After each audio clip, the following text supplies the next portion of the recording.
जैसा कि आप लोगों को पता है कि अर्णव गोस्वामी उतने दिनों से टीवी पे नहीं आ रहे थे, लाइव नहीं आ रहे थे, तो अचानक वो लाइव आते हैं और देश और दुनिया को संबोधित करते हैं। लेकिन लाइव आने के बाद फिर से कुछ विपक्षी लोगों को मिर्च लगने लगती है, क्योंकि उनकी बातें तो कटाक्ष होती है, सत्यता होती है, तो लोगों को मिर्च लगने लगी। अब मुंबई पुलिस ने उनके ऊपर चार्जशीट फाइल कर दी। अब ये भी बता दूं कि 1800 पन्ने का सप्लीमेंट चार्जशीट दाखिल कर दी।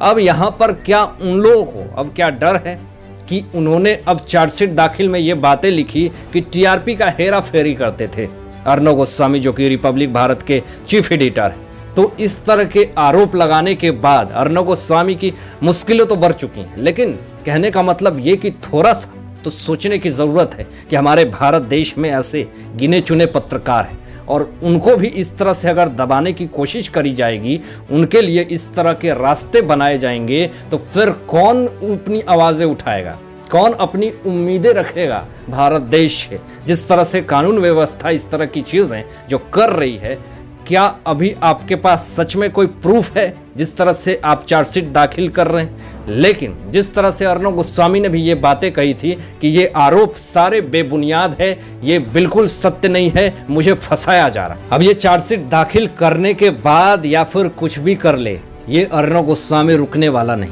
ये अपनी दहाड़ को रोकने वाला नहीं। जो आवाज़ उनकी पहले थी आज भी वही है, बस लोग दुश्मन ज़्यादा बढ़ चुके हैं, लेकिन उनकी सत्यता, उनकी परफेक्शनिस्ट और जिस तरह से एक राष्ट्रवादी आवाज़ है वो आज भी उठती है।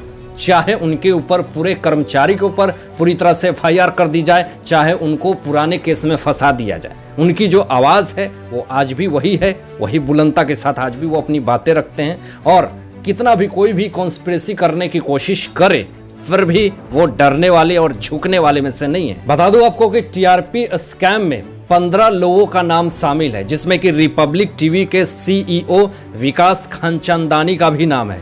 तो यानी किस तरह से लोगों को इसमें फंसाने की कोशिश करी जा रही है या फिर राष्ट्रवादी आवाज़ को दबाने की कोशिश करी जा रही है, ये तो इन्वेस्टिगेशन के साथ बाद ही समझ में आएगा कि आखिर इस केस का कहाँ तक तय है और कहाँ तक ये केस जाती है और कौन सही है कौन गलत है। ये तो रिपोर्ट के बाद ही सामने आएगा।